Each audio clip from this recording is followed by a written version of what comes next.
All right, get ready to dive into something pretty wild today. Philosophical zombies. Now, before you start picturing, flesh-eating hordes and all that, let me clarify. Right, we're not talking George Romero here. Exactly. No Hollywood zombies. We're going deep with the Stanford Encyclopedia of Philosophy's entry on, well, zombies.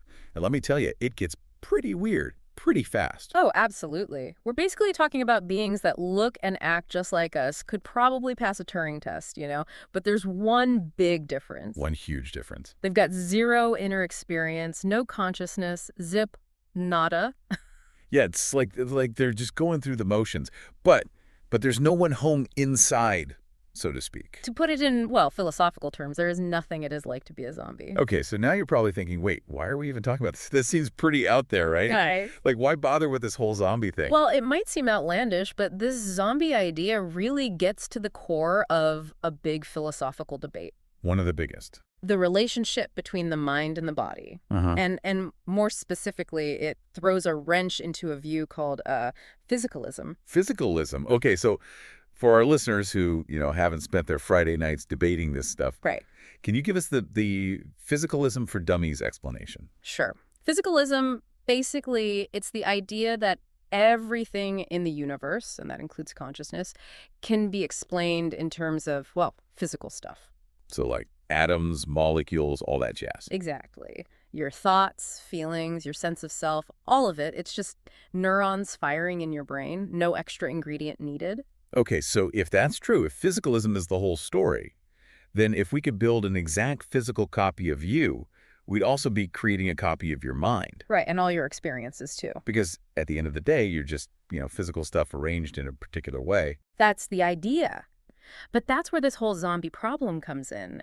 If it's even possible, just possible, that a zombie, something physically identical to you but without consciousness, well, if that could exist, then physicalism might have a problem. So it means there's something about consciousness that goes beyond just the physical stuff. Right. It's like, imagine you're baking a cake. You follow the recipe perfectly, same ingredients, same oven temperature, everything. You should get the same cake every time. Exactly. But if there's even a chance you could end up with something that looks and smells exactly like a cake but isn't actually a cake, well, that suggests maybe we don't understand baking as well as we thought. Or maybe there's a secret ingredient we're missing. Maybe. And that brings us to the big question, the one that keeps philosophers up at night.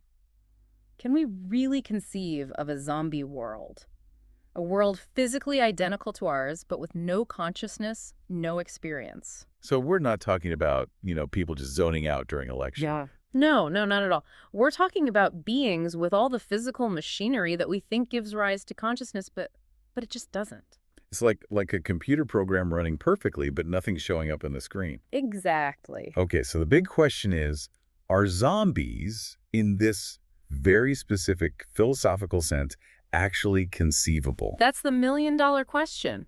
Yeah. Or maybe the million-philosopher question. And to answer that, we need to dive into the world of, well, arguments. Yeah. And that's where things get really interesting. Well, as you might expect, the question of whether zombies are conceivable has sparked a whole lot of debate in philosophy. Some, like philosopher David Chalmers, find the idea pretty plausible.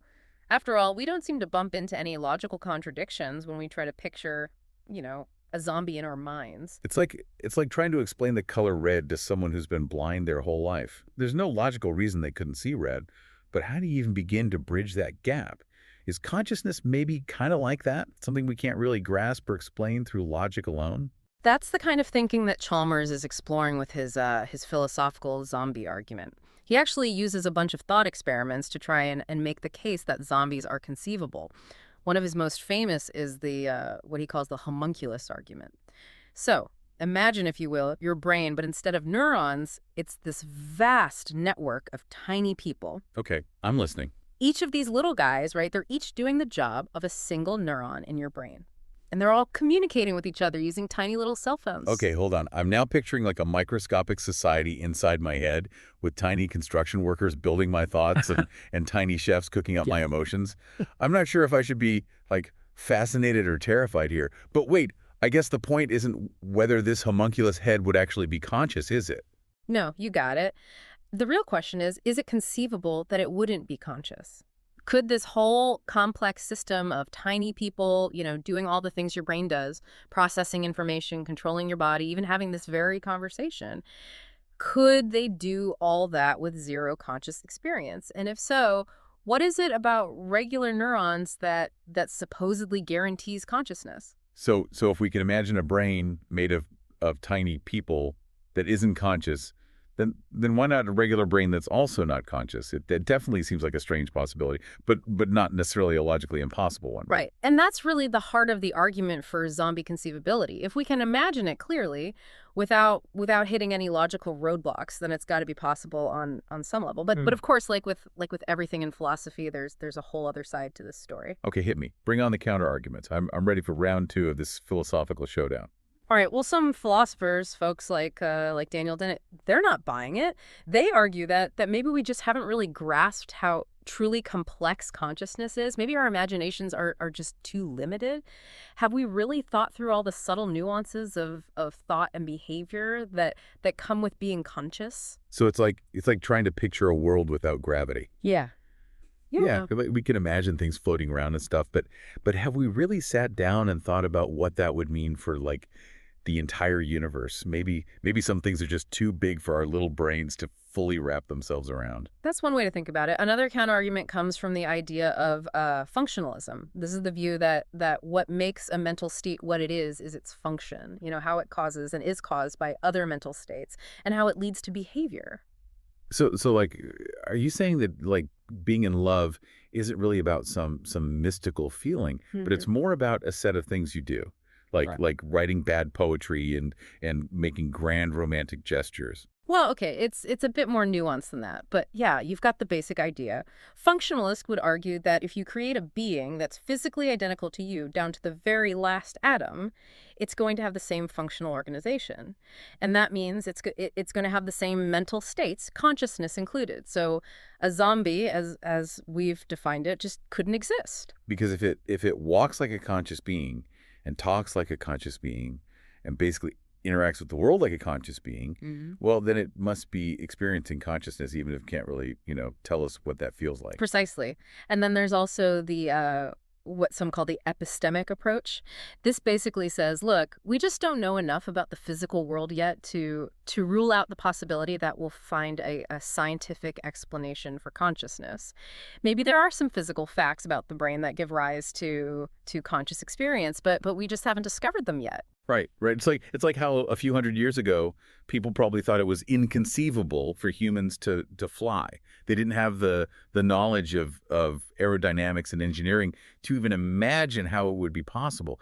Maybe we're in a similar situation with consciousness right now. Like we're just missing a few key pieces of the puzzle. That's a great point. But even if we just assume for the sake of argument that zombies are conceivable, does that automatically mean they're possible?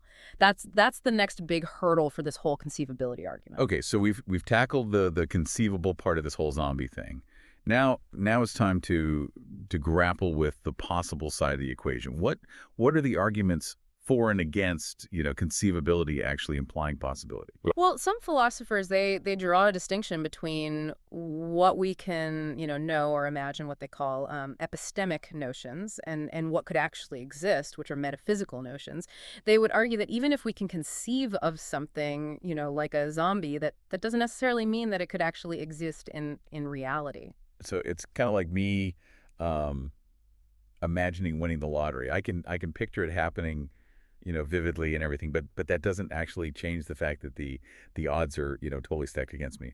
My lack of knowledge about statistics doesn't magically make me a winner. Exactly. And to make things even more, well, complex, philosophers also distinguish between different types of possibility. Like something might be logically possible, meaning it doesn't break any rules of logic, but it could still be metaphysically impossible, meaning it couldn't actually exist in any possible world. So something could make perfect sense in theory, but still be a no-go in reality. That's kind of wild. It is. And for physicalism to be true, zombies would have to be metaphysically impossible, even if they seem logically conceivable, which means there's still room for debate. My brain is starting to feel like that homunculus head we talked about earlier. Lots of activity, but Not sure if it's adding up to anything meaningful. Don't worry, we're wading through some pretty deep philosophical waters here. Another concept that's important in this whole discussion is what's called a posteriori necessity. Ah, yes, a posteriori necessity. That's the idea that some truths are necessary. They couldn't have been any other way, but we can only figure them out through experience, not through, pure logic. Like the fact that water is H2O. Exactly. And some philosophers believe that the relationship between the physical and the mental might be one of these a posteriori necessities. Even if we can imagine them as separate things, that might just be because of, our limited knowledge right now. So it's like back in the day when people could imagine water being, something other than H2O because they hadn't discovered the chemical formula yet.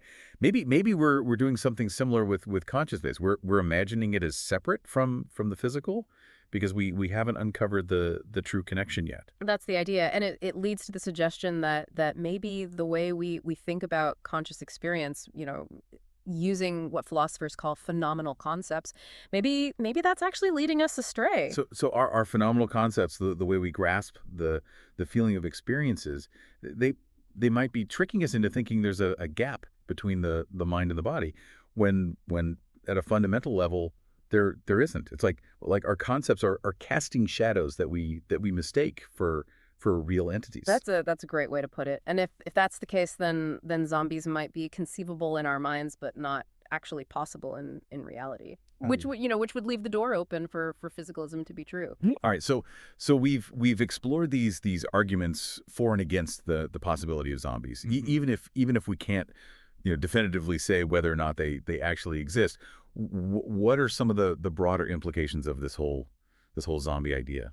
Well, one of the biggest implications is the challenge it opposes to our understanding of mental causation. If the physical world is a closed system where everything is caused by physical events, then how can our thoughts and feelings, which supposedly aren't physical, how can they have any real impact on our actions? So you're saying that like my conscious decision to reach for that second slice of pizza is actually an illusion. Yeah. My brain and body were already on autopilot, headed straight for that pizza, regardless of what my conscious mind was thinking. That's one way to interpret it. If zombies are possible, it really throws this whole idea of free will and conscious control into question. It suggests that consciousness might just be a side effect, a passenger along for the ride, but not actually in control of the wheel. Which is a pretty unsettling thought, considering how much we value our ability to make choices. Makes you wonder, like, what's even the point of consciousness if it doesn't actually do anything. And that brings us to another fascinating implication. The evolutionary function of consciousness. If it's possible for a being to be just as smart and successful without consciousness, then why did it evolve in the first place? What evolutionary advantage does it actually provide? Right. It's like why develop the ability to feel pain if you can just as easily avoid dangerous situations without it. Seems like a pretty big evolutionary investment for something that might not be essential. Exactly. And finally, this whole zombie idea takes the classic problem of other minds to a whole new level. If zombies are possible, then how can we ever be certain that other people aren't just, incredibly convincing imitations, just going through the motions without any genuine inner experience? So everyone around me could be experiencing like absolutely nothing and I'd be none the wiser. That's both terrifying and strangely freeing at the same time. Indeed.